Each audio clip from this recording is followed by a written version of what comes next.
Ok, salut tout le monde. Donc la vidéo aujourd'hui c'est pour parler par rapport au jour de repos de Dieu. Bien sûr on n'est pas sauvé par garder les 10 commandements, parce que la Bible le dit, car si vous croyez que je suis lui, le Dieu, Jésus, donc vous avez la vie éternelle. Néanmoins, personne ne peut aller au paradis si il a un mauvais comportement, n'est-ce pas? C'est le principal dans cette vie, c'est que Dieu nous a créés pour nous aimer les uns les autres et qu'il y a un comportement nécessaire qui est plus grand que garder ça, faire ci, faire ça, c'est plutôt comment les gens se traitent les uns les autres. C'est le principal.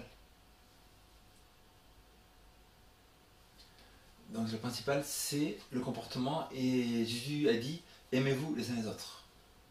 Jésus a dit, l'amour, c'est l'accomplissement de la loi. Pas faire ci, ça, machin, jeûner, tout ça, c'est bien aussi, mais le principal, c'est ça.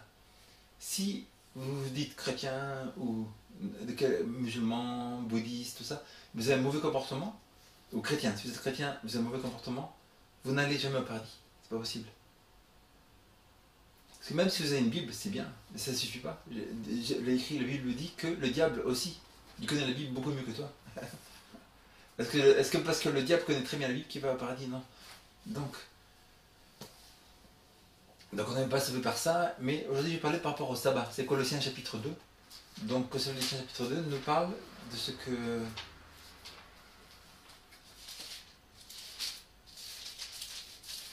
Par rapport au sabbat. Donc bien sûr on n'est pas sauvé par le sabbat, mais néanmoins, le sabbat c'est l'arche de Noé de la fin des temps. Au temps de Noé, le salut était en croyant pas en Dieu, pas en croyant dans l'arche, n'est-ce pas? Mais est-ce que les gens devaient rentrer dans l'arche quand même? Oui. Est-ce que les gens à l'époque de Noé pouvaient dire, moi je crois en Dieu, ça suffit? Non, ils devaient rentrer dans l'arche. Y avait-il beaucoup de gens à l'époque de Noé qui croyaient en Dieu, mais qui sont restés hors de l'arche et qui sont morts? Bien sûr. Y avait-il beaucoup d'athées à l'époque de Noé? Ah, ils sont dans la jambe là.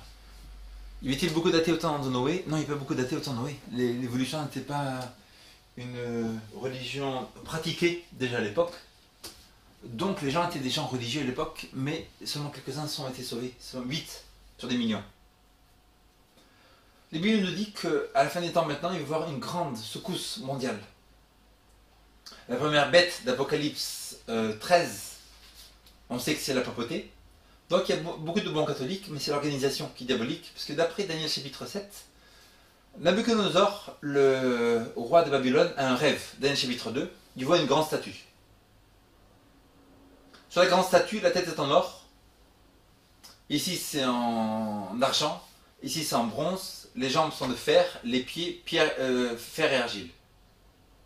Et dans son rêve, Nabuchodonosor, Daniel chapitre 2, dans la Bible, voit une grande pierre tomber sur les pieds. Et éclater toute l'image. Nabuchodonosor ne sait pas ce que ça veut dire. Donc il va demander à ses magiciens, machin, tout ça, de savoir quelle est la signification. Personne ne peut lui dire.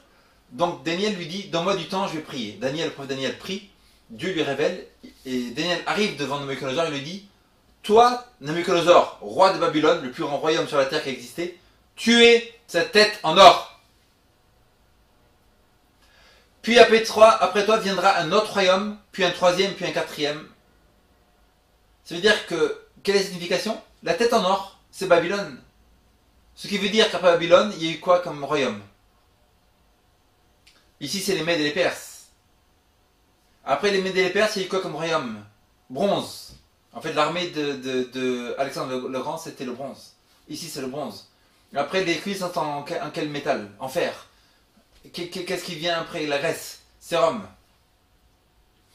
Et après, on a les pieds, moitié argile, moitié fer. Après Rome, qu'est-ce qui s'est passé? Les tribus barbares sont venus contre Rome, on a détruit Rome, et c'est devenu l'Europe avec France, Italie, Allemagne, tout ça.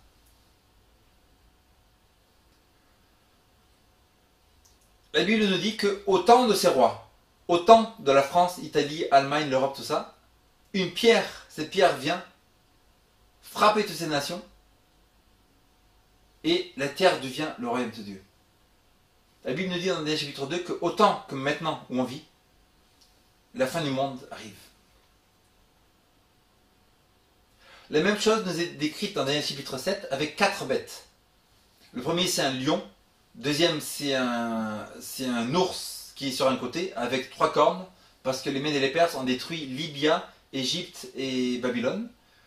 Troisième royaume, troisième bête, c'est un léopard avec quatre ailes, parce qu'Alexandre le Grand il a pris la terre extrêmement rapidement. Il y a 4 têtes aussi, parce que quand Alexandre le Grand est mort, ces 4 généraux se sont divisés. Les Lysimachus, Seleucus sont divisés le royaume de la Grèce.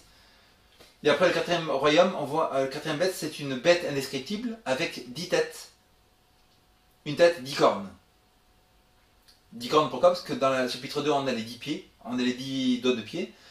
Dans le chapitre 7, on a les 10 cornes, et de ces 10 cornes, une petite corne sort. Qui est cette petite corne? C'est l'Antichrist. Et donc c'est très facile de voir qui est l'Antichrist. Babylone. Babylone, elle sort de la quatrième bête. La quatrième bête, on a vu que c'est qui? Rome. L'Antichrist sort de quel endroit? Il sort de Rome. Donc, il y a qui parle avec une bouche avec arrogance. Donc il y a beaucoup de signes. Il y a à peu près 7 à 10 signes dans le chapitre 7 de Daniel qui nous décrit qui est l'Antichrist. Un, il sort de Rome. Numéro 2, il est différent. Au lieu d'être seulement être politique, il devient religieux. Après, il y a écrit qui persécute les saints de Dieu. Daniel 7, 25. 50 millions de gens sont morts pendant l'Inquisition au Moyen-Âge. L'église papale, l'Antichrist, a détruit ces gens. Il y a écrit qu'il régnera 1260 jours. Il y a écrit un temps, des temps et la moitié d'un temps. Un temps, un an. Des temps, 2 ans. Moitié d'un temps, 3 ans et demi. 3 ans et demi, calendrier juif, c'est un mois, c'est 30 jours, ça fait 42 mois. 42 mois, un jour et un an en prophétie, d'après Ézéchiel 4,6, ça veut dire que 42 mois égale 1260 ans. Cette lignée prophétique est très importante parce qu'elle revient dans Daniel chapitre 11, 1260 ans. 42 mois, Daniel chapitre 13, Daniel chapitre 12, que l'église s'en alla dans le désert pendant 1260 ans, il est écrit dans chapitre 12. Et cette petite corne qui sort, elle sort de Rome. Elle a une bouche qui parle avec arrogance. Disons que, il est écrit dans le catéchisme que nous, les prêtres, nous prenons l'hostie, nous la faisons mettre ici, nous la descendons et nous faisons descendre Jésus du ciel quand on veut, on le sort quand on veut. Blasphème.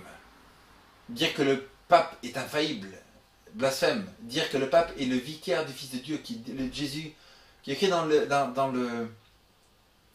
il est écrit que le pape n'est pas seulement le représentant de Dieu sur la terre, mais il est Jésus-Christ lui-même voilé sous le voile de la chair. C'est un blasphème, c'est dire qu'il est Dieu lui-même.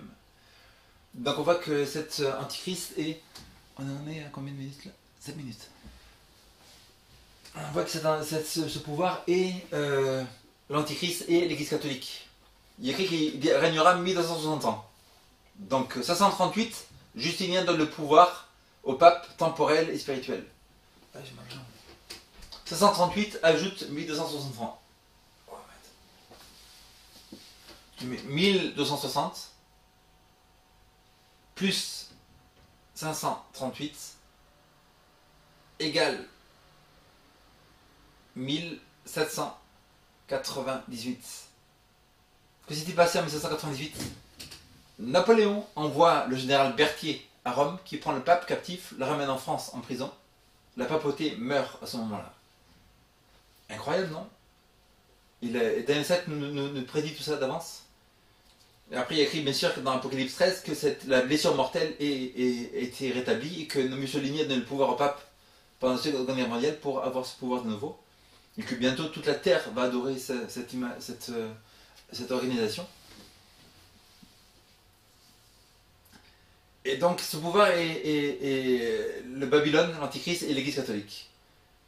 Pas les membres, mais l'organisation elle-même. Donc, et elle va passer une écrite que les saints du Très-Haut seront persécutés. Dans le chapitre 7, 25, 50 millions de gens sont morts, huguenots, vaudois, albigeois, cathares, millions, totalement éradiqués. Les albigeois n'existent plus du tout, ils ont été tués jusqu'au dernier. Cathares tués jusqu'au dernier. Donc, c'est un pouvoir persécuteur qui appartient à Satan. Et ce pouvoir va passer une loi dominicale bientôt. Donc, on était aux Colossiens. Est-ce que le sabbat, Colossiens chapitre 2? Là, on s'est dérivé un peu, là. Dérivé du sujet normal, là. Colossiens chapitre 2. Verset 16. Alors, ainsi donc que personne ne vous juge à propos